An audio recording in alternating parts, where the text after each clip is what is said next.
This is the CineSnob Podcast. Welcome to episode 189 of the CineSnob Podcast. I am Jared Kingery. I'm Cody Villafana.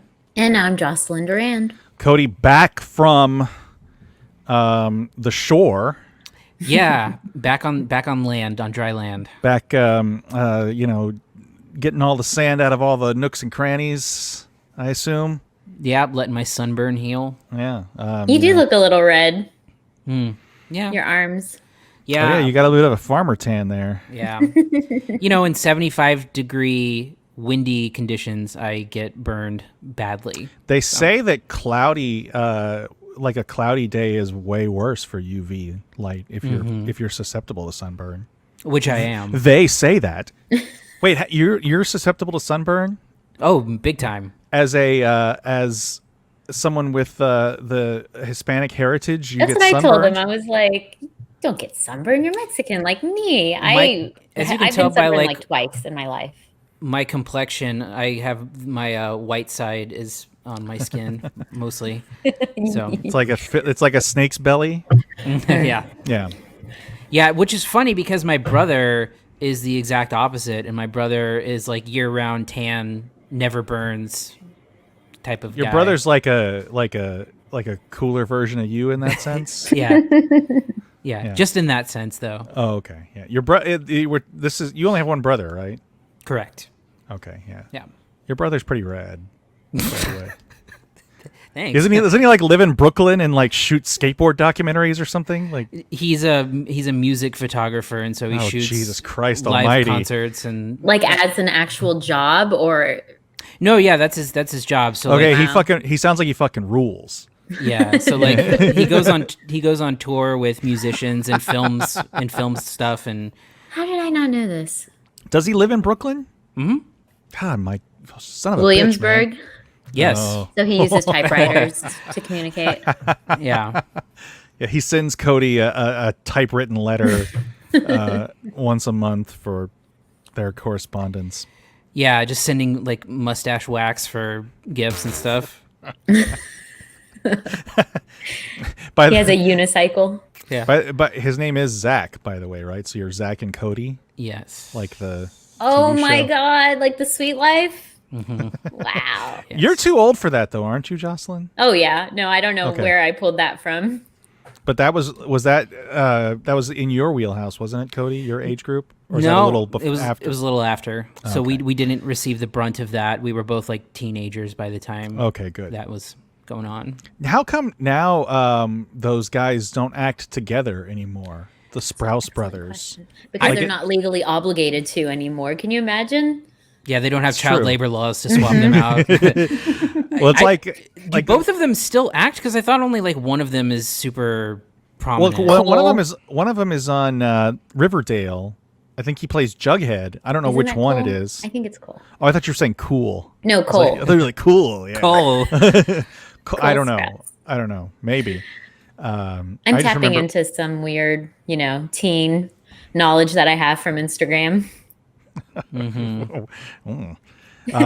Weird. Do you get those weird like reels suggestions too, Oh yeah. where you look at the search function on Instagram and it's just like a bunch of like Czechoslovakian girls like dancing to rap songs? You're like, what is this? Oh, Jared. No, I what's- don't, Jared. I don't know what algorithms you've. Yeah. Maybe I've broken it, but Mine are all Riverdale updates. it's like Czech women dancing to mumble rap. It's so specific. That hashtag will get you exactly what you're looking for. Yeah. I'm gonna try it later. So we do have some news to talk about, and we didn't talk about this before the show, but it was confirmed this past week that Wonder Woman 1984 will be headed to HBO Max on Christmas Day. Mm-hmm. The second big film to have its debut on that day. Yes. The other being Soul from Pixar, which will premiere on Disney Plus this time for free, unlike Mulan, which was an extra $30. I assume both of you are interested in watching Wonder Woman 1984. Jocelyn, did you see the first Wonder Woman? Oh man, So no. you The know answer's my no. thing. Well, my thing with superhero movies and the Marvel universe and all that. I'm This not. is DC. Oh yeah, sorry. See, that's how much I know about it. And so I thought that would be a good start. Everyone was raving about it, so I watched like half of it, and I was like, not interested. It just did not appeal to that's me. peculiar, A Jocelyn. female hero? No. Cody thinks I'm misogynistic. I have receipts for that. Don't worry. I'm curious about this now. Oh yeah. Well, I just don't like things that are like supposed to be pro woman for woman's sake, where it's like, oh, you have to like this because you're a girl. And Well, it is just a Wonder Woman movie. I don't think it's overtly. It's no, not like you're. that's about the other thing, but that's not my complaint about Wonder Woman. I was just bored by it. I don't like movies where there's like, fighting and. Oh boy. So it was when you were like, why is everybody tweeting support for Kamala Harris? Like, she's just a woman. She's just a politician. I don't understand. What is it? I mean, So, is that like the pinnacle of those movies though? Because I've heard everyone say like, if you're not into superhero movies, that was the one for you. Wonder Woman is probably the most well regarded of the DC movies. That's what I was afraid of. But you should know though that the DC is seen as like a second tier to Marvel. So you'll probably have more luck with Marvel, I would think, because yeah. I mean, you're getting a different sort. It's a different sort of thing. What with HBO Max seeming to go back all in on the Zack Snyder stuff. Yeah. Who knows what's going to happen? But so far I think honestly, so far the two best DC movies have been Wonder Woman and Birds of Prey. Just kind of objectively. I did love Birds of Prey though. And so there you go. Yeah, because it had a bunch of cursing in it, and cocaine. Yep, that's it. But then like stuff like Shazam was fun. I don't know that it's great, but it's fun. And Aquaman was enjoyable. I never saw all of Aquaman. I've started it, but I never finished it. It's ridiculous, and it's such a ridiculous spectacle. I think that's what's enjoyable about it. Like Patrick Wilson is the bad guy. Who I think he the bad guy in Hulk. Do you remember Hulk, the Ang Lee Hulk? Oh, man, I don't remember the villain. Yeah, with Edward Norton. Yeah, no. I'm pretty sure Patrick Wilson. That was no. Eric Sorry, Bana. Eric Bana. Yeah, Oh, I don't know why I said yes. It was the Ang Lee. It had Jennifer Connelly. It also had Nick Nolte with the Hulk dogs. I mean, it was not a good movie, but I'm pretty sure Patrick Wilson was the villain of that film too, in a certain way. Anyway, so Wonder Woman 1984 is going to premiere in theaters and HBO Max on Christmas Day. So this is a huge blow, I think, to.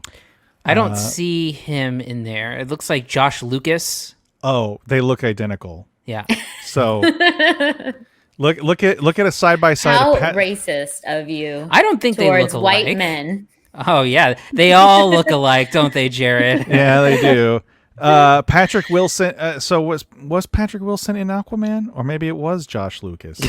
Maybe I'm mistaken. Is this a Dylan Dermot Mulroney situation? He was in Aquaman. So Josh Lucas is like store brand McConaughey. No, I mean they're very close. But yes, I see what you're saying. I am racist by saying religious. McConaughey is in a category by himself. We did to promote my actual work here a little bit. One of our anchors interviewed McConaughey, and he was fabulous and not horrible. He was great. But he's exactly who you thought. Just saying shit like, that ain't our get along. Like just stuff like just ridiculous shit like that. It was like a long 20-minute interview about his book.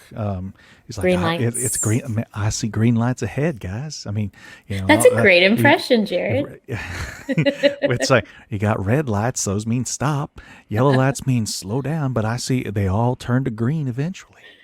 I feel like he's here. Giving me sage advice. Yeah, close your eyes and it's Yeah. It's sort of okay.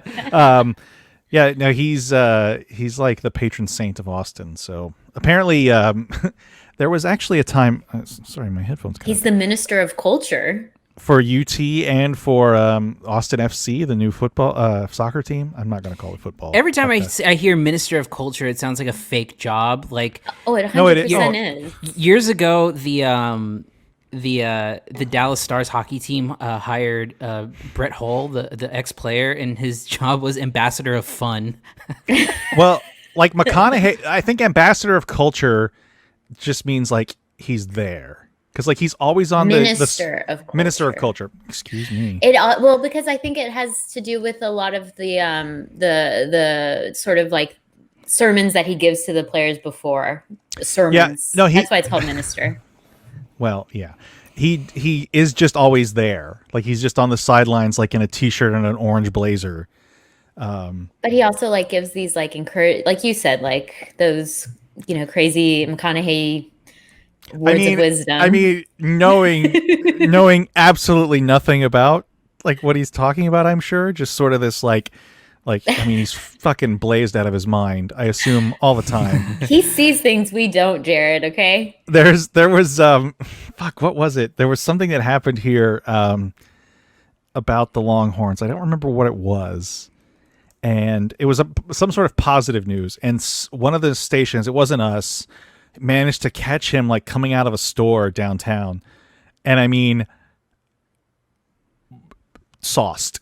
I mean, like clearly, like bright, I mean, red eyes. Like I mean, he was shiny faced and like either he had been like he went to get more booze or something, and hey, good luck. He was walking. He ain't doing no one no harm, you guys.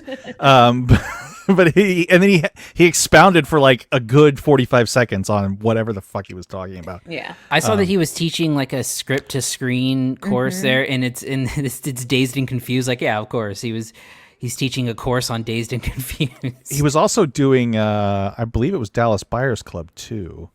Dallas Buyers Club too. Wow, I didn't know that. Yeah. Seems like a weird. Yeah, everyone comes back from the dead. It's a musical. It's really strange. It's like Dallas Buyers Club 2. It's like Hamlet 2. Yeah. Did you ever see Hamlet 2? No. With Steve Coogan. It's not a great movie, but it's really fun and terrible in some ways. He's like a really fucked up like theater teacher, and he ends up writing Hamlet 2 for this like class of delinquents to perform. It's funny. Anyway, that was a great detour that Wonder Woman. Wonder Woman 1984. Oh my god. HBO Max, and for whatever reason it will only be there for a month. Yeah. Because HBO Max has strange licensing deals. This is like out of all the blows to the theatrical system, this is one of the most devastating of them, because it is opening day and date, so it will be in theaters. But again, who's there? Well, there's a lot of nerd rage right now about. That's a weird thing. Yeah, about how they should have waited. They should wait. It should be seen in a theater, which just enjoy it. Right? Someone was complaining about having to watch it with a watermark. Oh, yeah. If they get a critic screener, which we do all the time. Whatever, man. If you want to wait till Christmas Day to watch it, on HBO Max, if you have a subscription, which I think everyone has a subscription in one form or another, or you can get a free 30-day trial. So, it's not cost prohibitive to watch. But, yeah, there's a weird subculture on film Twitter of people that think this is a bad thing because it should have debuted theatrically. Yeah, that they should have waited until it was safe or whatever. Hold it like back. Bond. Yeah, or like Black Widow. Apparently, like up till now, who knows what's going to happen? But this is probably the biggest profile movie to ever debut on VOD ever. Oh yeah, for sure, 100%. And it's not even really VOD; it's just a platform. Yeah. I mean, it's technically VOD, but it's not, premium VOD, I guess, is what they call it. PVOD. They're not going to do like a Mulan where you have to have HBO and then you have to pay.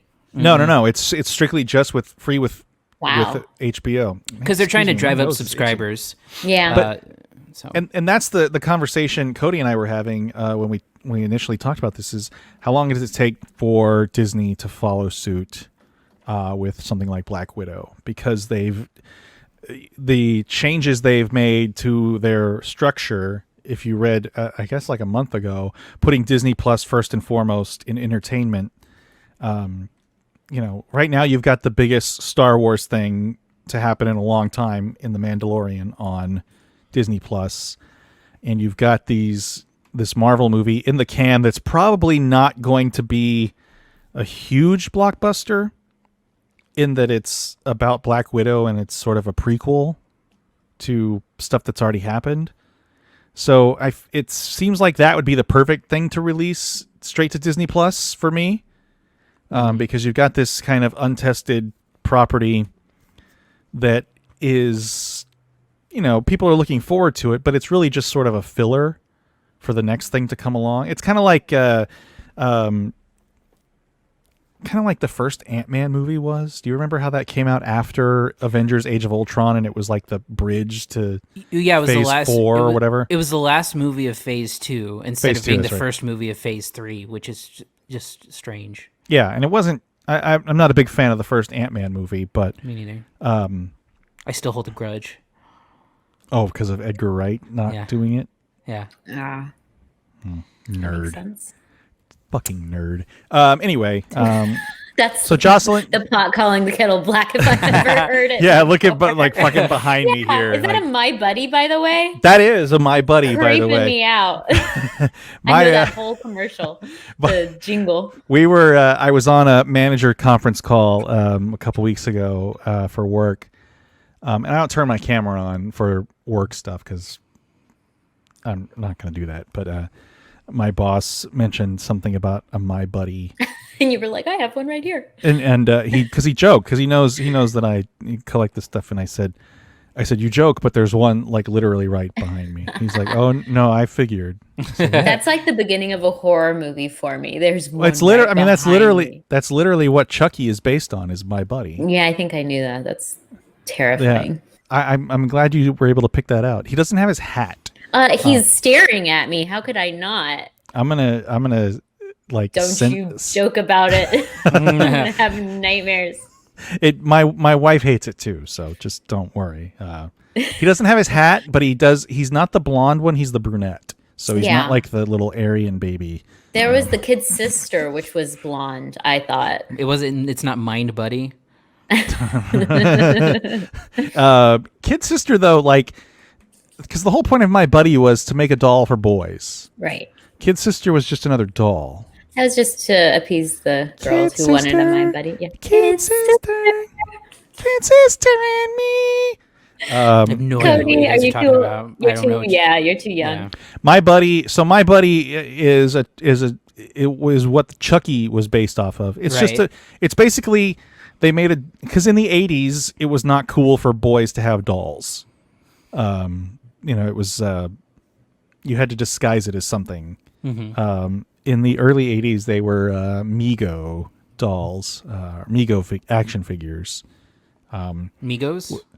You ever heard of Migos? Not the rap group Migos, but they were Mego. They were like Barbie doll sized action figures. I had a few of them. I was a little too young, but I had a Batman one. I know, but they had like literal clothes you could take off and put on, and yeah, Odd thing to. it's what it was. Well, yeah, it's what it was. I remember Commercial when was terrifying too because they would I don't know, walk around and stuff. the My Buddy. Yeah, wouldn't they like? No, I I guess- only remember the kids playing with them. I don't remember like them animating the doll. Okay, good. Okay, maybe it was just a nightmare I had. It's yeah. I'm gonna just start sending you pictures of this, like from a separate just account that I create later. It's like Yeah, just I'm gonna get a following from my Jocelyn. buddy. Yeah, seriously. Oh my god, yeah. Those and Cabbage Patch Dolls are terrifying.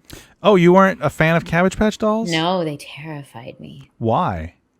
I think dolls just in general. Now that So what did you have as a kid? I had a Cabbage Patch doll, and my mother actually brought it back to me recently as a gift. Oh. And someone put it on my bed like as a joke because they knew it was gonna terrify me. And I was like, get it out of my house. Who put it on your bed? I can't even remember. It was either I know it wasn't my mom. I think it was my husband or my sister. But yeah, no. Does your husband have any weird like French toys that he played with? You're like this is Elodie the mouse. Sophie la giraffe. We went to a bar downtown here in San Antonio called 1919, and they have giraffes everywhere, like in the bar. Like it's almost like I Spy. You can count all the giraffes. And there was a Sophie la giraffe, and he was like, "Oh my God, that's Sophie la giraffe!" And it's like this French giraffe that they love. It's a thing. So yeah. Yeah. What and it's not. It's cute. It's not scary like my buddy over there or Cabbage Patch Dolls. What does the giraffe do? It doesn't. It just squeaks. Oh. It doesn't do anything. All right. We've gotten really off topic here. Anything else before we move on? No, I think we've sufficiently covered all things Wonder Woman 1984. All right, let's go ahead and move on to reviews. Here are this week's reviews. First up, we have Run. You figured it out.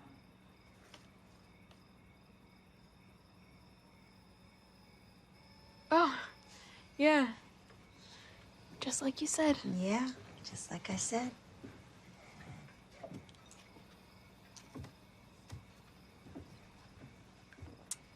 Night, Mom. Love you. Love you too, sweet tooth.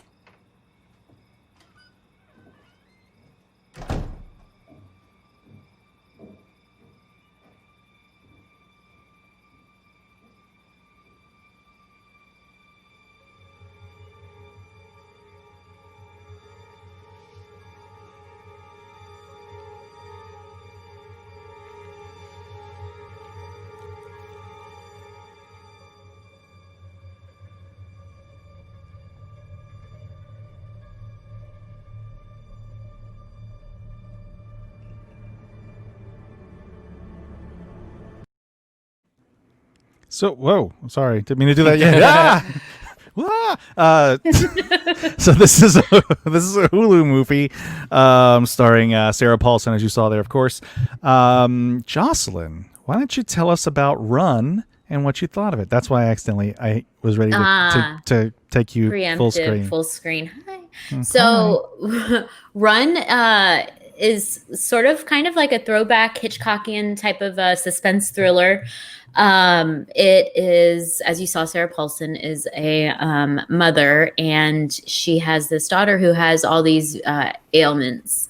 So it's a bit of the old Munchausen type of a movie where, that's kind of like what they're leading you to believe. But then it turns out there's a few more twists, and it's not just as basic as the mother having Munchausen syndrome, where she's making her daughter ill. And I guess that's as much as I want to say without giving too much away. I think I should mention the fact that the acting in this movie is really great. Everybody, I think most people are fans of Sarah Paulson. I mean, I think it's hard not to be when you see her act. Like, she's amazing in everything she does. And she's now she was acting opposite this newcomer who is disabled in real life, and just an incredible performance. I mean, she really carries the movie for most of it. Like, Sarah Paulson isn't even the main actor in this. And other than one of my biggest pet peeves that happens in the movie, which is a flash forward at the end. I hate that. I think it's such a lazy narrative device that immediately makes me like, oh man. Besides that, I thought it was just such a fun, suspenseful movie. And it kept me engaged the entire time. Yeah. I think it's called Munchausen by proxy, right? Right. Yes. Yeah. Cody, what about you? What did you think of Run? Yeah, so it's interesting because I know that the plot that Jocelyn gave is simple, and that's probably as much as we should say about it. However, the way that it draws out the tension of that plot is really impressive. In that, there's something to be said for a movie where you kind of know where it's going. I feel like I'm off center here. A little bit.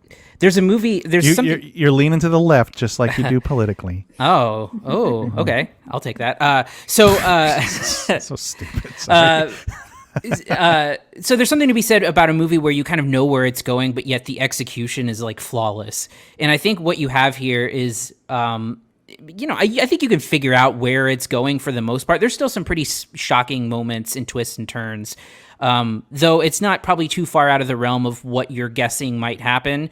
But it's just executed to perfection. The director's name is Anish Chiganti, who directed, if either of you saw Searching, I think it was like 2 years ago. It was one of those movies that takes place entirely on a computer screen.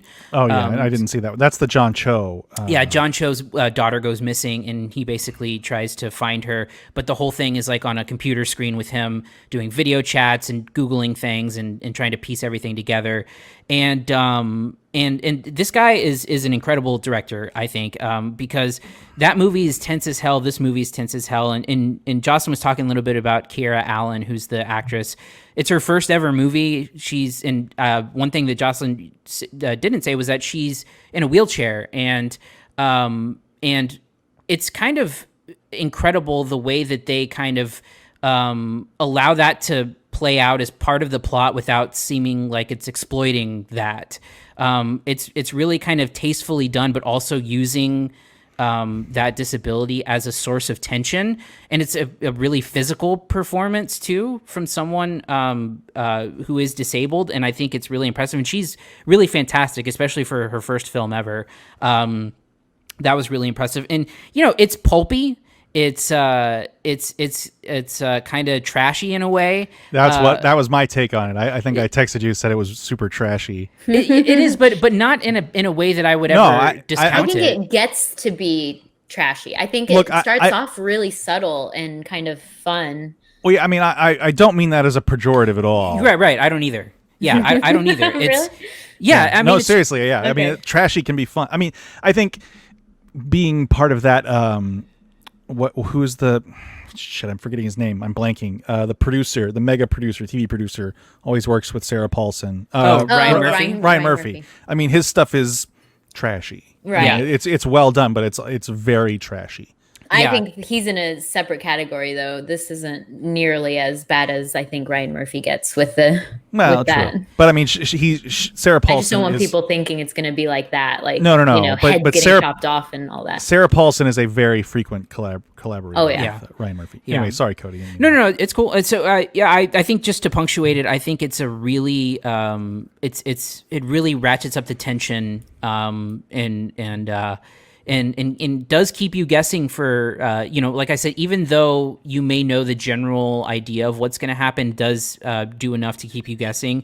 And really, like I said, it's a familiar premise that's executed extremely well.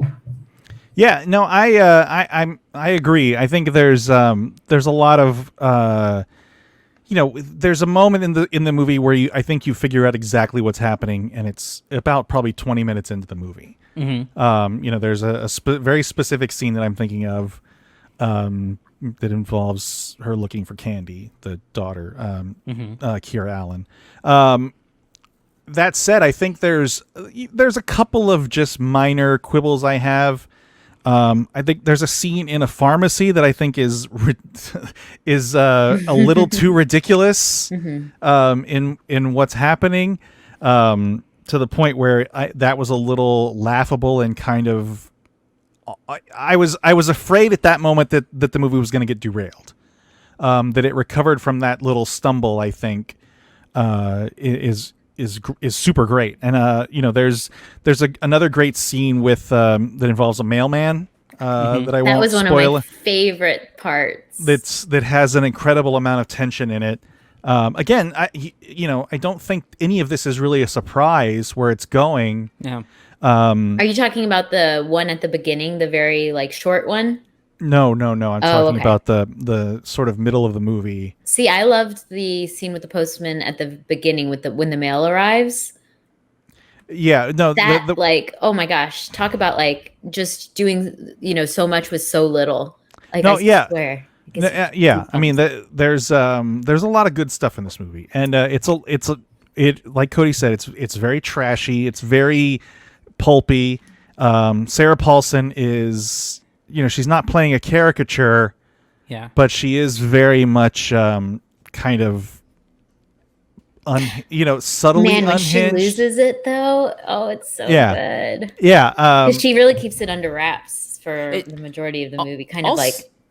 Also, together. one thing about it is that it's kind of nasty. Like, it's kind of like a fucked up movie. Like, and I appreciated like how like nasty it gets without being mean spirited.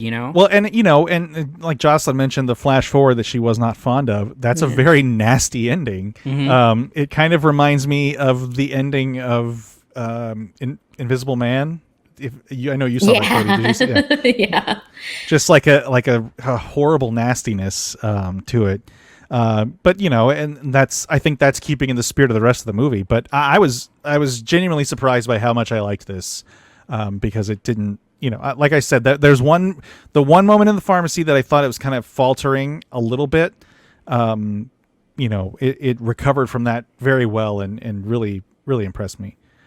Grades, Jocelyn. Ooh, yeah. I think all around it was really enjoyable to watch. The performances were excellent. The story was well done. And even that flash forward, I'm willing to kind of look the other way, I guess you can say. I'm going to give it a B+. B+, Cody. Yeah, I mean, I think the one thing I didn't say about it was how much fun it was to watch. It's a blast. It's one of those like edge of your seat tension builders that's going to keep you guessing, even though you may think you know where it's going. And it's a testament to how strong the filmmaking is and how good this director is at creating tension. So I'm also giving it a B+. Yeah, I'm going to give it a B+ too. I did forget to mention my favorite scene. There's a scene that involves a soldering iron, and an extension cord, if you remember that one. I was like, it's such a like, what the fuck is happening sort of scene, and then when you see what it is, it just plays out so well. I mean, it's just a great direction, and it is just really fun, and it is available for free on Hulu right now. So yeah, recommended by all. Look, 3 B+. Look at us. All right, let's move on to our next movie, Small Axe, Mangrove. On Sunday, the 9th of August in North Kensington, a demonstration took place against the police, which degenerated into totally inexcusable violence. There may be some who believe that they have been the victim of injustice at the hands of the police. Others who, like parasites, feed on these beliefs and seek to turn them to their own advantage, deliberately creating hate and violence.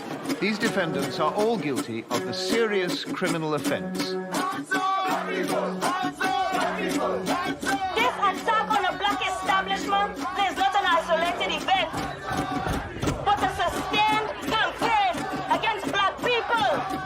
And today we are saying enough is enough. This is a film from director Steve McQueen, not the dead actor, but the British director Steve McQueen. Directed 12 Years a Slave, of course. This is technically a series of film, the first in a series of films that are that clip had BBC One, but this is in the United States is released on Amazon. Cody, tell us about Small Axe, Mangrove, and what you thought of it. Yeah, so Small Axe is, like you said, it's a film series. So there seems to be some sort of debate as to whether it's a mini series or like an anthology series or films. But all of these movies have been premiering separately at film festivals, at least the first 3, and they're full length movies. I mean, this is 2 hours long. It's a full length movie, so it's basically a collection of 5 films from Steve McQueen. You mentioned 12 Years a Slave. My personal favorite of his is Shame with Michael Fassbender. Oh yeah, I forgot about Shame. An incredible movie. Because you see Michael Fassbender's wiener. That's why you liked it. No, that's a cherry on top. But so this is similar, I think, in many ways to something like Trial of the Chicago 7 that we saw earlier this year, where it is a courtroom drama at its core, which is what it's really about. But to set this stage, it is the telling of what they call the Mangrove Nine, right? Who were a group of people who there was this in London. There was a restaurant with people from the West Indies who basically it served as a beacon of where a lot of black people would go to converse, and it was a cultural center, and it was a restaurant, and basically it was raided by the police in London very often and without cause. And ultimately, this is something that went to trial in an effort to, and the result of it really was rooting out systemic racism within the police in London. And it's as a 2-hour movie, I think it is a slightly indulgent at times. I think in particular the first half of the movie. I think once it becomes a courtroom drama, it gets substantially better. Not to say that the first half isn't important to set the stage, but it feels a little bit repetitive, especially as the same things keep happening over and over again, which of course happened, but right. A lot of conversations like about the restaurant and like how the restaurant is meant to be a legit place and not a place where, they thought that like, prostitutes were hanging out and drug deals were happening and stuff like that. So the efforts to legitimize it. But it turns pretty fiery when it gets to the courtroom drama, and I think that's where a lot of the great performances start to show themselves. So Letitia Wright, who you may know from Black Panther, gives a really great performance as a Black Panther activist. What? I'm sorry, I just thought you were gonna make a joke. No. She's part of the Black Panthers. No, I know. Yeah. And in particular, I was really impressed by the performance from the lead, an actor named Sean Parks, who I wasn't overly familiar with, but was really impressive in his role, who plays like the restaurant owner of the Mangrove restaurant. Yeah. Who I thought was really great. And so the thing that kind of turns it on its head that's different from the courtroom drama is that it's sort of like, especially with the Trial of the Chicago 7, and it's not all racial in that movie, but also there's always seems to be like a little bit of white savioring going on in movies like this. And this thing gets to turn it on its head a little bit, and you see the defendants in this case acting as their own counsel, and what they get to do is they get to cross-examine the police and act as their own attorneys, essentially, which is essential and integral to their ability to create their case. So I think it's a good movie. It's a little on the dry side, I think, in terms of being, there's not a lot of dramatic fireworks that happen. It is pretty straightforward, but I think it's got solid performances, and it's a historical event that I didn't know much, if anything, about, and I walked away. It is super relevant to today's culture. Even though it's happening, back in the 60s and in England, you can't help but, feel the echoes of certain things happening still. So, yeah. Jocelyn, what about you? Yeah, I think Steve McQueen is an incredible artist. I think it's super impressive that this is just one of 5, and I'm really excited to see the rest because, like Cody mentioned, it's a full-length film. It's 2 hours, and the fact that this is just one of many is just kind of astounding, I think. But I will say, I did also love the beginning and did think that it became a little repetitive. And then when it got to the courtroom, however, I wasn't super into the courtroom drama either, because for me, I kept wondering like the reality of it. Because as you mentioned, they were defending themselves, but they were also like, there was these outbursts in the courtroom that were just so, like so dramatic. And so I just kept asking myself, like, did that really happen? I can't see this happening in a realistic way. So I want to know more about like what was the reality of this trial, and was it really like people were yelling out in the courtroom, and the people who were defending themselves were able to do these kind of stunts that they were doing, because they did kind of feel like stunts. But that's not to say I didn't like it. And I think before the beginning got repetitive, it was really beautiful to show like the restaurant and what it meant to this community. Like those scenes where they're following them and they're doing the Caribbean music in the streets and drinking and having, just a nice time. They're just like these beautiful moments. And then the last thing I want to say is just the Pooley character, the constable, that's the, asshole, basically. He's a racist jerk. He was a little one-dimensional to me also. It was just kind of easy for him to be just like this racist asshole. I wish there had been a little more depth to that character maybe. But other than that, it's a really beautiful movie. And like I said, I can't wait to see the other ones that come in this Small Axe series. Yeah, I'm going to echo both of you. I think that it's probably a little too long. And, the beginning is a little more sort of indulgent. Like, so much so that that when it gets to the courtroom part, it feels like another movie started. And the comparisons to Trial of the Chicago 7, I think, are very blatant in my mind right now, because they're both essentially kind of farcical trials about people inciting riots. And that's the charge here, is inciting a riot. That said, the courtroom part is the better part of the film, I think, just dramatically. But I think it really suffers. We kind of lose the narrative of Frank Critchlow, who's the kind of who Sean Parks played, who is basically the protagonist of the first half, because it turns into more of an ensemble thing when the courtroom starts, and his character, obviously his character he's not one of the people representing himself. He's just the guy that's at the center of he opened the Mangrove restaurant and owns it, and is the one that you're following for this first half. And I think he kind of gets lost in the second half. That's fair.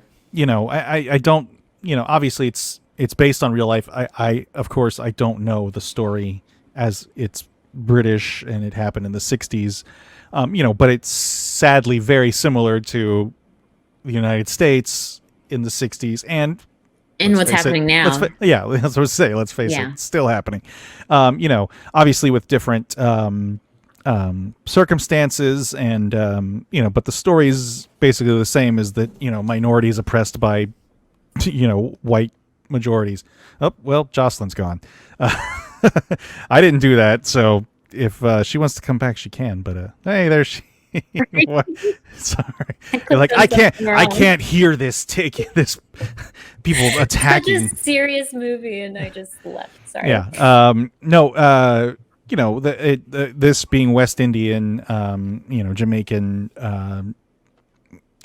people, obviously being the difference there. That's Trinidad, right?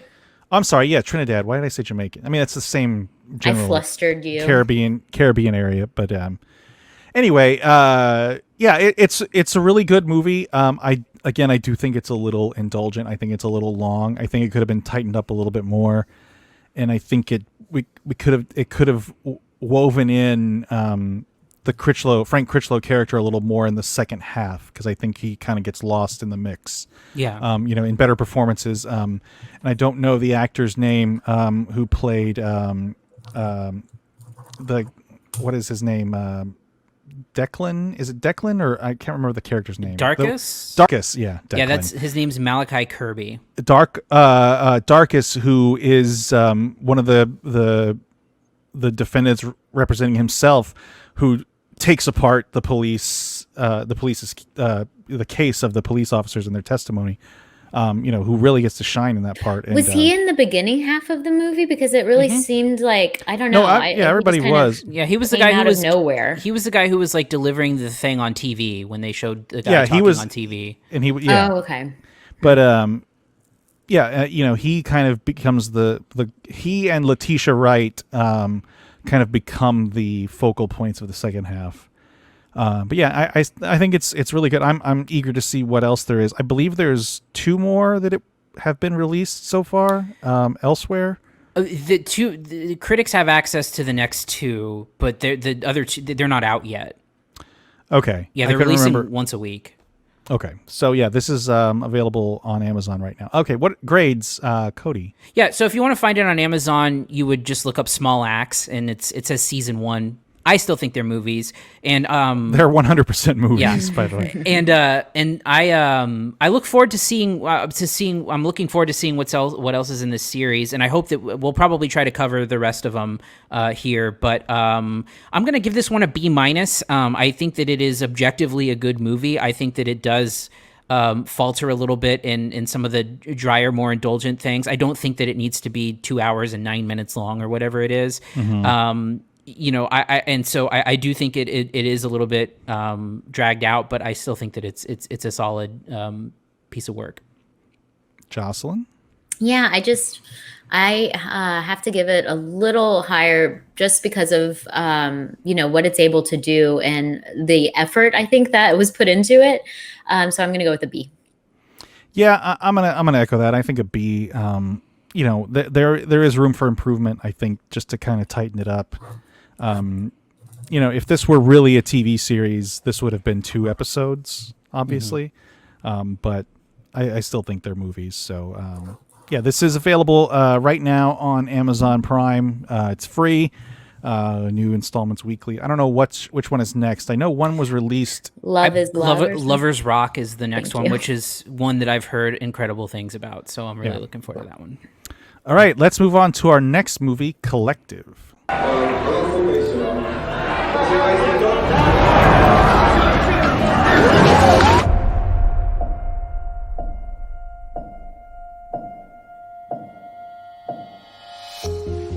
Cum e posibil ca oameni care au ieșit de acolo să moară după 12 zile?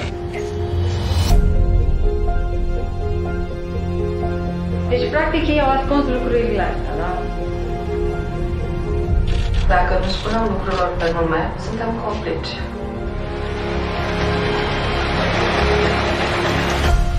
Povestea e atât de halucinantă încât mi-e teamă că o să părem nebuni.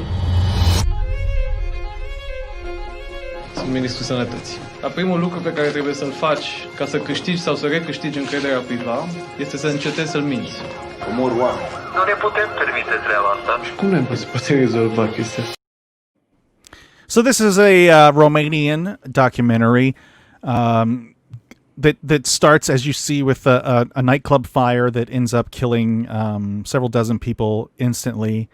In the fire itself, and then dozens more die after the fact from infections in the hospital system. But it's really a movie about journalism, I think, more so than anything. So that's why I'm going to start with Jocelyn. Yay, what did you think? Tell us about Collective and what you thought of it.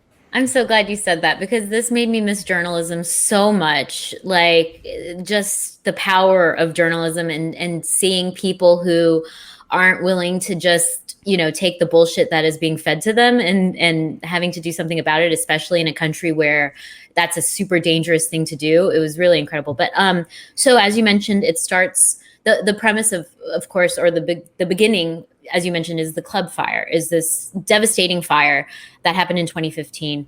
But that's not even really what the movie's about, because then it becomes more about what happens afterwards and what's happening in these Romanian hospitals that these journalists uncover. Basically, they start, getting evidence that the hospitals are diluting sanitization liquids and the products that they're putting in these hospitals. So these, dozens of more young people who weren't even very badly burned in the fire are then dying because of these horrible infections. And there's some video that's just like super upsetting. And it's all reality. This really happened, which is just insane. So these journalists are really holding the politicians, feet to the flames. I guess that's a bad pun, but they're really kind of like holding these politicians responsible for what's happening. Sorry. You should probably just bulldoze right past us. Yeah. I don't want to make any fire, puns, but so they are really holding these politicians responsible. Accountable. Thank you for journalism. For what happened. In journalism, you hold people accountable. Thank you. Yeah, sure. Accountable. Okay, great. Responsible implies that they did it. You're on right purpose. that they did it. Accountable means Anyway, Thank you, Jared. Sure. I feel like you're my journalism professor now. So, okay. So they hold them accountable. And then what was really fascinating, I think, about this documentary also is similar to what I saw in that Boys State documentary where those kids were trying to be politicians in Austin. Is these like real life characters. Like there are villains, like people who are villains and they don't even know it in this, in this world. So that first there was a minister of health, and he's this young, handsome guy, and he's just lying, and he's basically lying to the faces of these journalists. And then basically through the course of the movie, this new minister of health comes in, and he's like the hero. And it's so crazy that this is a real life person and that this really happened, because you see, and I don't know how much he's doing it for the cameras. I think he's a genuinely, wants to help type of a person. And he is legitimately just uncovering so much corruption, in these Romanian hospitals and with these Romanian hospital executives. And it's just incredible to watch him basically coming in and cleaning house and saying, like, we're not going to take this anymore. We're not going to stand for this kind of injustice. Then the documentary kind of takes another turn, and it becomes a political kind of narrative. Like it talks about him, in this election and him advocating for a certain side that's going to, supposed to help, all leading to an ending that ties it back into the fire. I know it sounds complicated, but they just do a perfect job of kind of like telling this story and making everything kind of fit together, and then tying it all up in a nice little bow at the end. I loved it so much, if you can't tell already. Cody, what about you? Yeah, so it's funny that we can somehow bury the lead, that it is a journalistic story, but also the people doing this expose work for a sports newspaper. Oh yeah, in Romania. I'm so glad you said that. I mean, it's called the Sports Gazette. Yeah, but they do a lot of investigative journalism, apparently. Mm-hmm. I'm so glad you mentioned that. Also, that have a little so confusing. They're also a little editorial, I think, in some of their headlining. But it looked a little sensational. Yeah, for sure. But when that one guy dies, it's like his wounds are our scars, or his secrets are our wounds. Like, man, that was pretty editorialized. But anyway, go ahead, Cody. So to me, this is it's two main stories that are going on, which is, one, it's a journalistic movie, and two, it is a movie uncovering corruption, and especially corruption within the medical system. How politicized it's become, how corrupt it's become. You see bribes, you see other types of scandals. You see the obvious one with the cleaning supplies being diluted, leading to infections that cannot be fought. You see, stuff that happens with approval of hospitals and stuff like that. And so, you have kind of two protagonists here, which is the editor of the newspaper, and then the new minister of culture that steps in. And I think they're both, not minister of culture. The fucking McConaughey thing, the minister of health. Minister of health, yeah. Matthew McConaughey comes in out of nowhere. Yeah. He's like, hey, man, just clean your scalpels. You got to get those green lights. Yeah, green lights, brothers. Clean them scalpels. Scalpel. You know, I think that on the surface, as we talk about this movie, it's kind of crazy because it doesn't necessarily sound like the most exciting documentary, but I was like completely enthralled and riveted by what's happening for a couple of reasons. One is I think that this movie is impeccably edited. There are no, I should say this, when it's involving like the scandal and the journalist stuff and the Minister of Health stuff, I don't think there's a wasted frame in the film. I think every single thing on screen is important, or it's, you know, shocking, or it's kind of crazy. It's a crazy revelation, or it's meaningful. And I think it's really impressive that they were able to kind of cut through all of the footage that they must have had and have like this really lean story that keeps you like incredibly entertained the whole way through. The other thing that I really like is that it doesn't have any talking heads. There's no interviews. It's all you're watching everything that happens. And I think that's such an interesting way to do this particular story, because as an investigative journalism documentary, a lot of times in these types of documentaries or in political documentaries, you have talking heads telling you about how crazy something is, or telling you about how something corrupt is, and it's editorializing and its opinions. Here, you're getting the information as the journalists are. You're seeing things happen. You're seeing behind the scenes stuff. So like, you know, they'll show a press conference of the Minister of Health, and then they'll cut to backstage or whatever, where they're talking about the corruption that they couldn't divulge to people. And I think that's one of the most important things about this movie is that when the new Minister of Health comes on board, all of a sudden the documentary crew's embedded with him also. Yeah. Which is unreal. Yeah. In a sense. You know, that a politician, that a political appointee has this documentary crew there as he's trying to root out corruption. Root out corruption, this, yeah. You know, and however feebly he struggles at times to do it.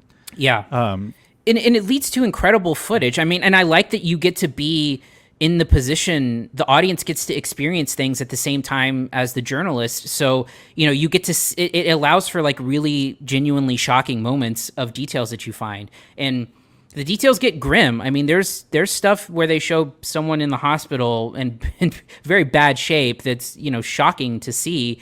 And then the more they uncover, it's like every layer they keep digging out, it's crazier and crazier. And I think it's just an impeccably well-made film. If there's one complaint I have, it does try to weave in a narrative, not a lot, but just a little bit of a couple people, mainly one who was a survivor of the collective fire. I don't think that works very well.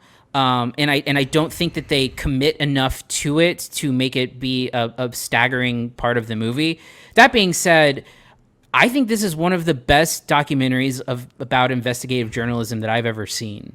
No, I 100% agree with that. I do think there are some things, like you said, there's this one woman survivor who does kind of an art installation, like she's part of an art exhibit, and you know that's kind of woven intermittently throughout the film, and I don't know that it has the impact it really should have in the story, just because there's so much happening. So, you know, Romania is you know, it's a country.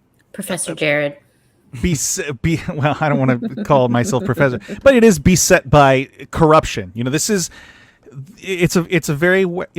Eastern European nation, but it's very Western, so to speak. You know, meaning that it's modernized. It's new to the European Union, I guess. Sure, but it has you know, it's modern. You know, everything is considered modern, but you know, it has universal health care.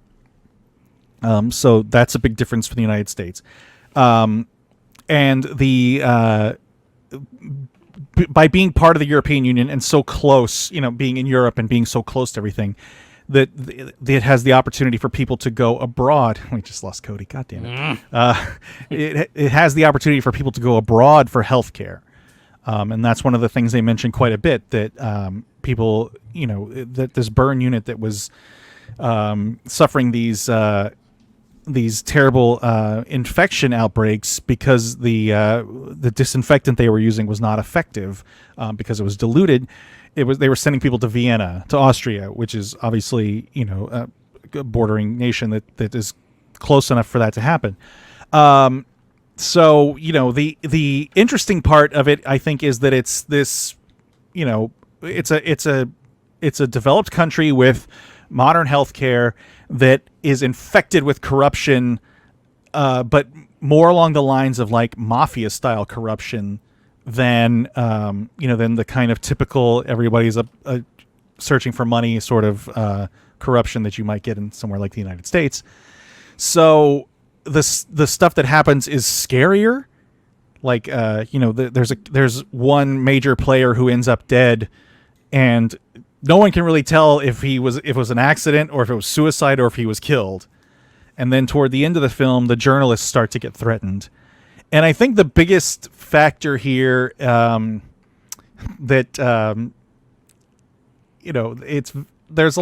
not a terrible amount of parallels to the United States. But then by the end of the film, you have the Minister of Health, the second Minister of Health, a guy named Vlad, I don't remember what his last name was, who started as a patient advocate and became the Minister of Health, who's trying to clean up this fucking mess that the country's in. People are dying of infections in the hospital that, had 10% burns on 10% of their body, things that they should not die from.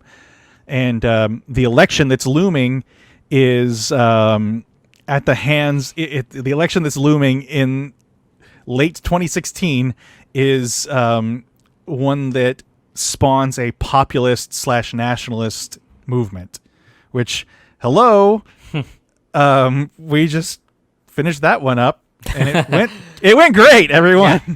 It was great.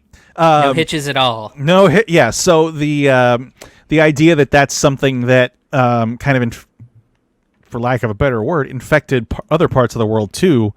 Because and it's confusing because the names get mixed up, but it was the Social Democrat Party that came into power in Romania at the end of the film. Versus what was it, like the Technocrats? It sounds like a sweet ass band. Those are, well, yeah. I mean, that's like that's basically who you want managing a health crisis as a technocrat, like someone who's, look, man, populism is. We're not going to get into Romanian, Well, but I mean, it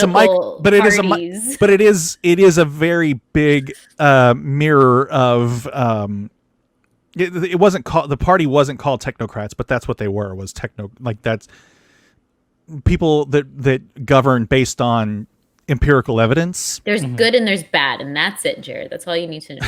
They were the bad guys. There's patriots. No. They were the bad guys to the populists, to the nationalists, who wanted their hospitals certified. God damn it! And who cares if people are dying? We need these fucking jobs here in Romania. I don't care what your experts say. So yeah, that's a scary thing. I love the footage, by the way, of like the Minister of Health watching the mayor on TV and just kind of like commenting about it. And then there's so many great scenes in it. I think my favorite scene in the movie is a scene where he's talking to the guy who was the guy who approved that hospital to be certified. Oh yeah. And basically being like, hey, we're gonna roll with this, and the guy's like begging him not. And then there's that scene where the guy's like, we're gonna fuck you up. Like we're gonna sorry, bro. We're gonna fuck you over. And he's like, please don't fuck me up. Like, and then he hangs up, and the Minister of Health is like, he just pissed his pants or something like that. It's a great moment. But that it's something that happened 4 years ago at the tail end of as part of a major health crisis, and that the government, the people elected to go with nationalists that kind of devalued the opinion of the technocrats. I mean, it's such a mirror to what's happening in the United States, and it did happen for the last 4 years, that it's almost like, oh, fuck me, man. We are fucked as a goddamn species. But wasn't that shit great like when happens. He was talking to his dad? Yeah, no, I mean, his dad was saying like, just leave this country. Like, it's never going to get better. You know, go back to Vienna. And the son is like, no, like, you know, he wants to try to help. From and what he's helping. He's a hero. From what I understand, I don't know that. I don't know what the current government is in Romania. I do think they've. You don't? Jared. You're not listening to my podcast on Romanian politics? I did look it up because I wanted to know, because I got the sense that I got the sense that the Social Democrats were populists and nationalists, and when I looked it up, I was like, of fucking course they fucking are. God fucking damn, these fucking populists ruin everything. It's happening all over the world. Well, yeah, and like they mention it, the minister mentions it in one of the scenes, like after he goes to cast his vote, he talks to the media and he's like, well, the way things are going in the world, and you're like, oh, I know what he's talking about. He's talking about the United States. Anyway, yeah, no, it's a really great movie, and I could talk about it for a long time more. A lot longer. That's what I'm going to say. A long time more. A long time more. Jocelyn, what's your grade? I don't know. I want to give it an A+, but I think I'm just going to go with an A and reserve an A+ for some, you know, like perfection. Something in the yeah, exactly. For something in English. Yeah, those subtitles were too small. A. I'm going with an A though. Cody. Yeah, again, it is surprisingly and impressively riveting for something that is ostensibly a documentary about Romanian politics and corruption. And again, so well edited, so well done. The footage is all fantastic. And I think one of the better, if not the best documentary of the year. I'm giving it an A-. Yeah, I'm gonna echo Jocelyn. I give it an A. I mean, this is just really well done. And I mean, you know, it is about Romanian politics, but it's not, you know, that's not to say it's not universal. I mean, it basically is just in Romanian, you know, like that's the only real hurdle you have there. And there's a few subtle differences, like being in the middle of Europe, being able to go to, like, you could be like, I'm going to go to Austria and get this surgery so I don't die in this fucking hospital in Romania. Yeah, no, really, really great. And I mean, you know, as someone who works in journalism, it's satisfying to see that there were people that were embracing what they were doing. And then there were people that were hated them for what they were doing. So the integrity. Yeah, the fact that the scene where they show them chanting the name of the editor is crazy, Lord, right? Yeah. What was he the editor or was he just a reporter? Oh, he was Elon Musk, guys. Let's not. I think he was a reporter. Well, I don't know. That's a good question. No, he was. Yeah, I mean, he may have been like a editor in chief. He certainly seemed reporter. like an editor. He was delegating and stuff. I think so too. And he but was, I mean, yeah, you know, doing the interviews on behalf of the magazine, but just a crazy sight to see in there. And I mean, like, there's the dumpy computer dude who like tracks down the. I mean, it's just the guy who was wearing a Dream money. Theater shirt. Yeah, it was like a narrative film. It felt like, I swear, you couldn't write these characters. I mean, it's look. There's kind of you know, on the level that I work at and that you worked at, Jocelyn, it's not, you know, you're not necessarily bringing down this an organization. Spotlight.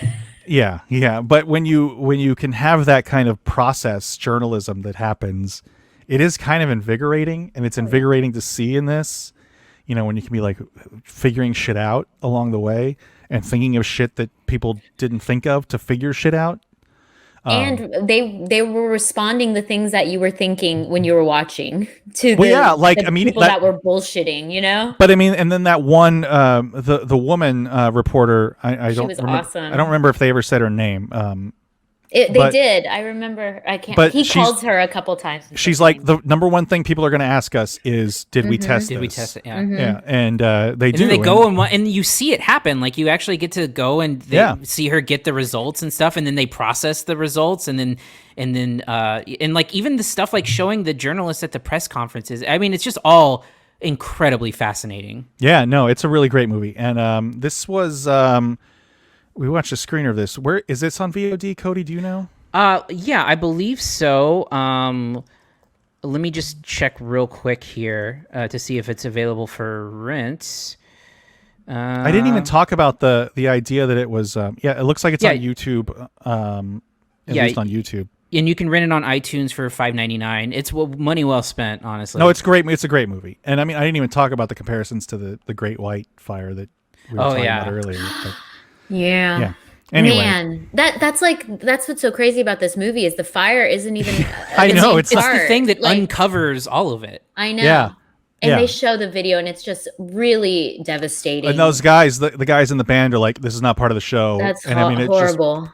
It's literally like the Great White thing again.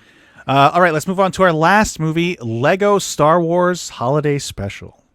All right, people, Chewie's family is on their way. We got a lot of work and not a lot of time. Guys, look what I found. Tip-yip recipe? In the temple on Kordoku.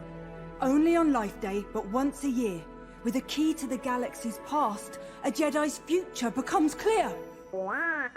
So, not a tip-yip recipe. Yeah, what does that mean? I think it means I need to go to Kordoku to help me, you, us, with your training. Put the book down, Ray. We can figure it all out tomorrow.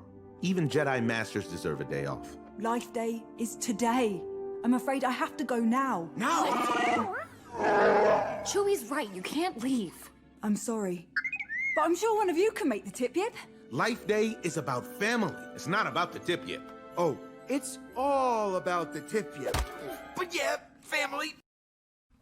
All right, this is an original holiday special premiering on Disney Plus.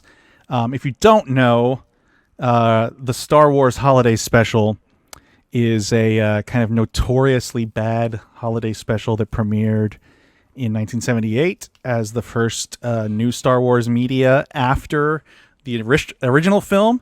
This little special does take some cues from that. I'll talk about that later because I'm the one that knows this shit. But Cody, tell us about Lego Star Wars Holiday Special and what you thought of it. Yeah, so I'm not a big Star Wars guy, as most people probably know, and so I don't have a ton to say on this. It's a quick, 45-minute special, and it takes sort of the Lego formula that and I'll get to this a little bit later, that doesn't seem to be able to be replicated in the right ways, but basically it's a holiday special where they have something called, what is it? What day? It's Life Day. It's a Wookiee holiday. Okay. Wookiee. Chewbacca's a Wookiee. Here we go. Yeah. Okay. So we'll cut it off there because we don't want to be here all night. So one thing that it does. Well, I'll back up and I'll get to that in a minute. I just want to get to plot first. So basically, it involves Rey. She's trying to teach Finn some Jedi stuff, and it's not working. And so Rey decides to go to another place to figure out why. And she ends up kind of traveling through all different areas and eras of Star Wars, and you get to see Lego Rey interact with all of the characters from movies past in Lego form. And it almost felt to me like there were different sections of this written by different writers, because I think that the beginning storytelling part, especially when you get to the crew that's part of the this latest trilogy. So it is set after the events of the Rise of Skywalker. Yeah. So. And so the thing, the stuff with that crew, it doesn't have any sense of humor about what makes that crew that crew. Like, the big thing with Oscar Isaac's character of Poe is that he wants to really eat this tip-yip, and that has nothing to say about the character or the relationship with Finn and Rey, or the Finn and Rose for that matter. I just felt like there was no commentary and no poking fun of the characters, which is what you would expect and kind of what you get as you move through it. And I think where you can tell that there were some writers having fun are the scenes that get to Kylo Ren and the Kylo Ren, Palpatine, and Darth Vader stuff, which I think is the best part of it, and I think the funniest stuff, and the stuff where they actually start poking fun at the characters a little bit, because there's like a jab where Palpatine says something like "You'll never see me again" or something like that. Yeah. you've seen the last of me, or I definitely won't come back. I forget what the line is. But I the thing about it is that, it's trying to replicate what the Lego movie did so well, the first one, which is this like high energy, oftentimes baking in like non sequiturs that are funny, and having this like silliness with like highbrow, like smart comedy, and really playing with the fact that it's Lego. Yeah, that's a great point. Playing with the fact that it is Lego and having a lot of jokes at that expense. And I don't feel like this movie, like Lego Batman or the second Lego movie, they have not been able to recapture it. And I think that it's a tired formula at this point where they might need to kind of pack it in and try something else. And maybe it's because Lord and Miller were, the driving force behind that first movie. But to me, this was kind of, and I'm not the target audience, admittedly, but I found this to be pretty lame and uninteresting. Yeah, Jocelyn, go ahead. Oh, I thought it was fun. I think, it's not the best thing I've ever seen in this kind of world, but I liked that they revisited all these like famous Star Wars scenes and recreated it for the Lego universe. I thought that was so fun, and it also had kind of like a hint of a Christmas Carol type of a thing, like revisiting these old characters and then bringing them along for the ride. And I thought that they were poking fun of it more. You had Luke, who was like pre-Jedi Luke, and then they met up, and you get to see the characters meeting each other in the future, and like, so it plays with the whole world of like the Star Wars universe and the timeline, and I think that was interesting, because if you are a fan, then all the kind of like dumb inside jokes that they're making and that they're kind of like poking at. I will agree with Cody that the kind of the stuff that was in Rey's universe, like with Poe and them for the Life Day, it fell a little flat, but that's not to say I didn't enjoy it as like, it's a holiday special and it made me happy. And, and I liked to see, again, these kind of like famous Star Wars scenes. Even like they branched off into like the Mandalorian. They did like all the Star Wars universe, seeing it recreated like as a Lego world. They didn't do Rogue One, did they? I don't remember seeing any Rogue One stuff. I don't believe so. I don't remember, though. I don't remember seeing that. All questions are being directed towards Jared. Well, so look, hey, high five. So the like I mentioned, the the original Star Wars Holiday Special is kind of notoriously bad. Well, not kind of, is notoriously bad. There is a very high quality bootleg of it that has made the rounds, and I've watched multiple times. The interesting part is it's set on the planet Kashyyyk, which is the home of the Wookiees, and it involves that gets to the point here that the beginning of this special, I mean, it is so clearly fueled by just piles of cocaine. Because the beginning of this film, the beginning of this holiday special, it's set on Kashyyyk with Chewbacca's family. His wife, whose name is Mala, his dad, whose name is Itchy, and his son, whose name is Lumpy. And literally the first 10 minutes of the movie, or 10 minutes of the show, is them talking to each other in the growls with no subtitles. So and you don't speak it? No, I don't. Oh.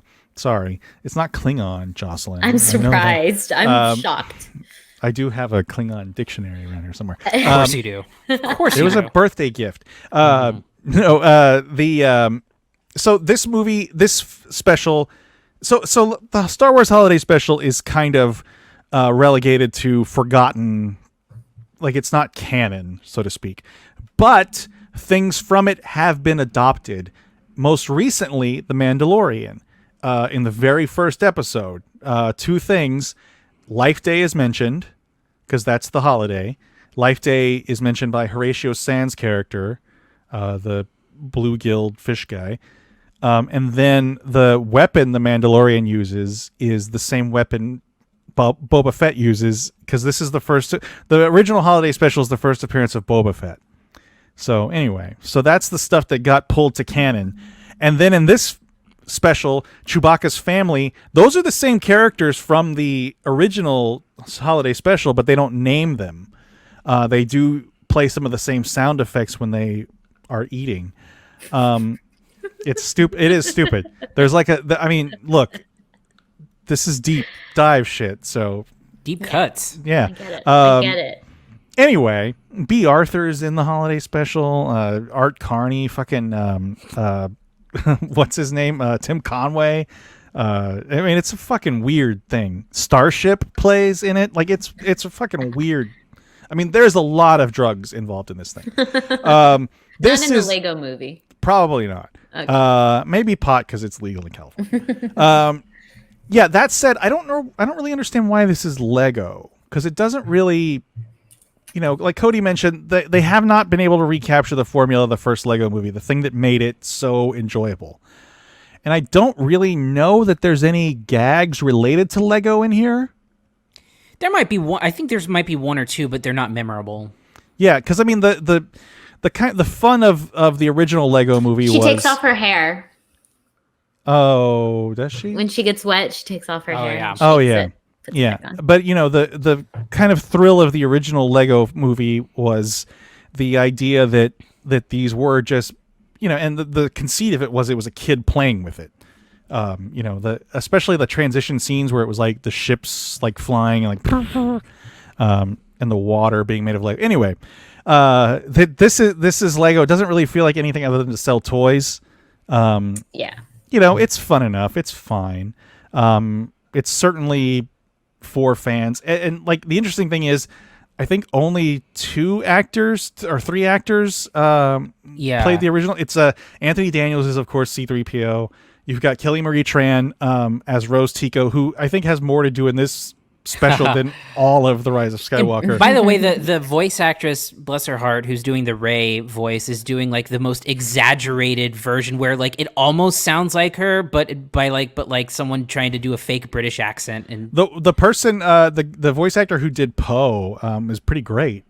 He sounded just like Oscar Isaac. And then, Billy D. Williams was like, "Fuck it, I'll take a paycheck, baby," to show up for 5 seconds. Yeah, it's fine enough. It's certainly not... The Liam Neeson one is a good voice, too. The guy who does... Oh, yeah. Qui-Gon. Yeah.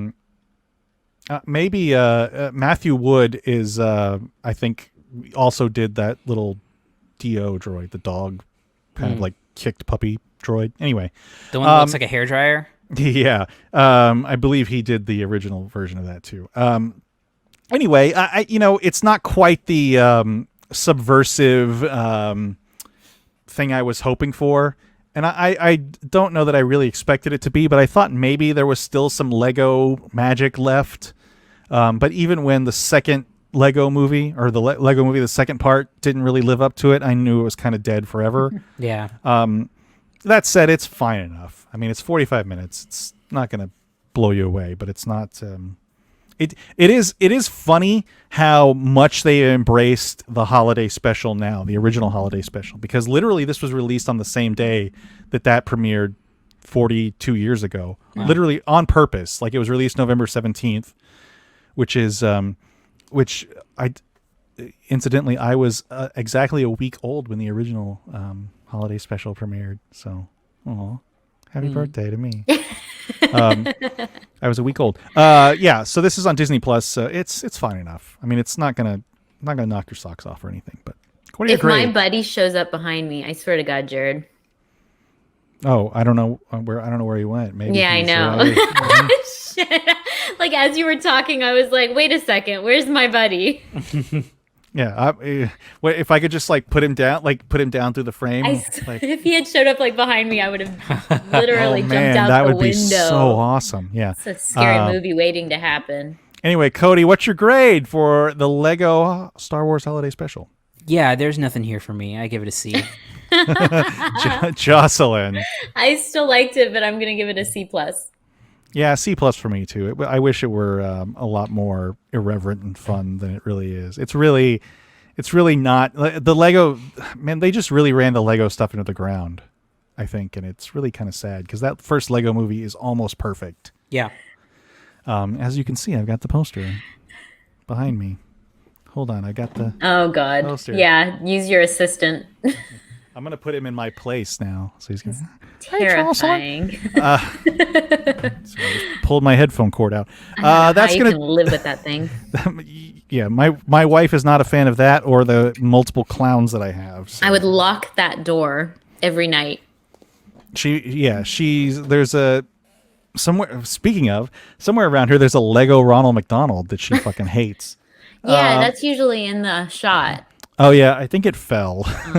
This room is a wreck right now because we're remodeling. But anyway, that's gonna do it for this week. Next week, Cody, what do we got? Well, I actually have one more thing before we wrap up. Oh this yes, week. I'm sorry. You have a Blu-ray to talk about, Cody. I do. So the fine folks at Sony sent me a Blu-ray of the Broken Hearts Gallery, which is a romantic comedy that I had seen some friends of mine, some colleagues of ours, talk about it as being a pretty good romantic comedy, and it said that they would be sending some date night surprises inside the box, and so they sent a nail file and a candle, which I'll be sending to my Canadian girlfriend probably. Wait, a nail file? Yeah, it makes no sense. No, I get it. What? Think about it. You don't want a hangnail. What? Anyway, just it's a dirty joke, okay? Look. You don't want a hangnail. You don't want a hangnail around the old wedding tackle, if you know what I mean. Jesus. Okay. All right. Well, I mean, that's literally, you said it was a date night thing, so yeah, to do your fucking nails, not to not get scraped up during a hand job. What are you talking about, man? What's the candle for then? Ambiance. While you're filing your fucking nails? Yeah. What's the candle for in your situation, Jared? Yeah, hot wax pouring. Yeah. You fucking sicko. I mean setting the mood. Yeah. Anyway, So Broken like Hearts Gallery. Yeah. I'm sure they're gonna love this review. So it's a romantic comedy. They sent you a date night pack, Cody. Yeah. Starring Geraldine Viswanathan, who you may know from Blockers, and she was really great in that. And it's got like a premise where you know those like hipstery like this doesn't follow real life at all premises where like she's an assistant art gallery manager and she gets broken up with, and so she thinks she's getting into an Uber, but it's really this guy who is like stopped at a stoplight or something, and he happens to be a guy who is renovating a boutique hotel in New York City. Wasn't that the plot line of Antebellum? Like, isn't that how she got captured in Antebellum? Was getting into the yeah. But instead it's a hunky guy driving the car. It's Dacker Montgomery. Mm-hmm. Yeah. And so basically they bond together over she in his nail file ready. Sorry. In his sorry. In his yeah. Well, Jared, you do that. So freshly manicured, baby. So basically she's going to assist him in renovating the hotel, and she is turning the hotel into like a gallery space called the Broken Hearts Gallery, where people bring their mementos of exes and try to like leave them behind by giving up, the things that connect them to their exes. And then you know what happens. They fall in love, and it's a very typical romantic comedy, but it is something that feels modern. And I think that it's pretty well done. It's got the right amount of like kind of clever humor mixed in with, I think when you're watching a romantic comedy, you want it to hit certain beats, and I think it certainly does that. I would give it a B- if I was reviewing it. So I think it's if you're a fan of romantic comedies, I think it's a pretty solid one, and probably one of the better ones I've seen this year. So it's worth watching. You can review it. You can say you give it a B-. I give it a B-. Okay, well, pretty decent. Yeah. All right, that's going to do it for this week for real this time. Cody, what's coming out next week? So I have all of next week off, so I'm going to watch 5 movies. I don't know what you guys are going to do, but you're not working at all, like Monday or Tuesday or Wednesday, or Thursday or Friday. Well, neither am I. Thursday or Friday. Yeah. So we've got Hillbilly Elegy, the Ron Howard movie. Nice. That I've heard some things about. Not being well received. Really? I heard the book is good, but... Yeah.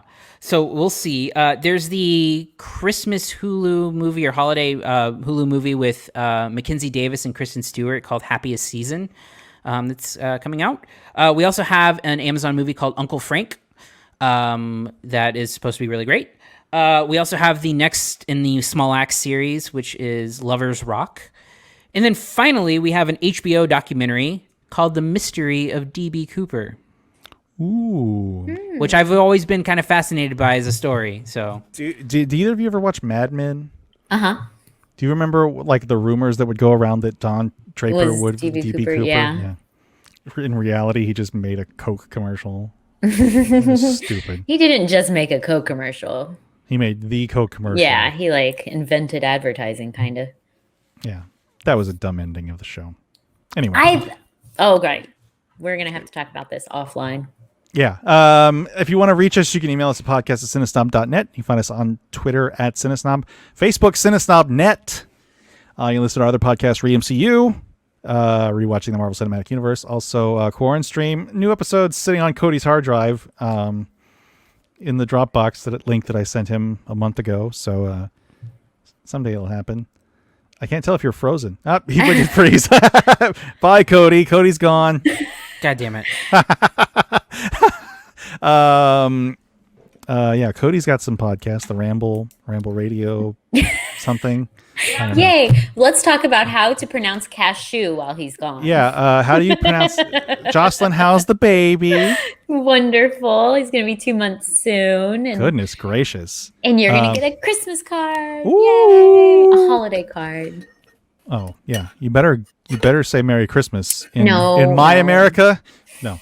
I'm a big Happy Holidays person. I don't mind. My wife is, we haven't gotten, oh, good Lord. Shut up. What was that? Is it another software? Yeah, I had to fiddle through the... oh, Jesus Christ. Oh, yeah, Jocelyn's all blurry. Don't try to take the attention away from you. Anyway. I'm crystal clear. What else? What do you got, Cody? The Ramble? Oh, look at prepping. We have Ramble Radio on Tuesdays and Fridays. Regular Ramble on Wednesdays, and then Thursdays Good Willow Hunting, which the next 2 movies are we did this week G.I. Joe, which I didn't get to finish because of issues. The animated movie? The animated movie. I only watched about 30 minutes, and then we have RoboCop next week. Wait, you hadn't seen RoboCop? Mm-mm. Son of a bitch. I mean, I like the G.I. Joe movie because it's just something I grew up with, but RoboCop's a genuinely good movie. Yeah, no, you're wrong. I mean, it's brutally violent. Anyway, whatever. Jocelyn, what about you down there out of focus? I know. I don't know what happened. So you're sending Christmas cards out with the baby's picture? With everyone's, the dogs. Oh. Everyone. So does your baby do anything funny yet? He has a solid 5 minutes of stand up. That's pretty good. Or is he just like, wah? Yeah, pretty much. That's kind of what they do. I have a question. Okay. You know how I'm nervous. No, it's not. It's not bad. It's just a cultural question. Like, you know how like in other languages, like they say like different like onomatopoeia words? Right. We've talked about this before. 'Cause Yeah. Is there like their roosters go like cuckoo or whatever? Cuckoo-doo-doo-doo or something. But is there another like a baby cry? Is that a different like onomatopoeia word in French? I don't know. I'm gonna have to ask that. But you know, Dad is Papa, and Well, no, I so get my that. mom keeps calling my dad Papa, and I'm like, no, that's Oh, that's a good one. Yeah. Did so is this your parents' first grandchild? No, my sister has 4, so Okay, they so are what are equipped. their? Did they pick their grandparent names? My mom just told me today because she's Hispanic and Abuelita is, you know, the Mexican grandmother. So she wants to be called Wella or Welly or something like that. And I mean, she That's doesn't super watch hip. this, so we can make fun of her. But I was like, okay, Welly. So they picked their names, She did. but just now? Yeah. I mean, he doesn't talk yet, so I No, think they have some time. I know, but like, but the other kids have to be old enough to talk, right? Oh yeah, but they have different names. That's weird. See, my parents, when my sister, one of my sisters had her baby, her daughter, who's 12 now. They picked their names.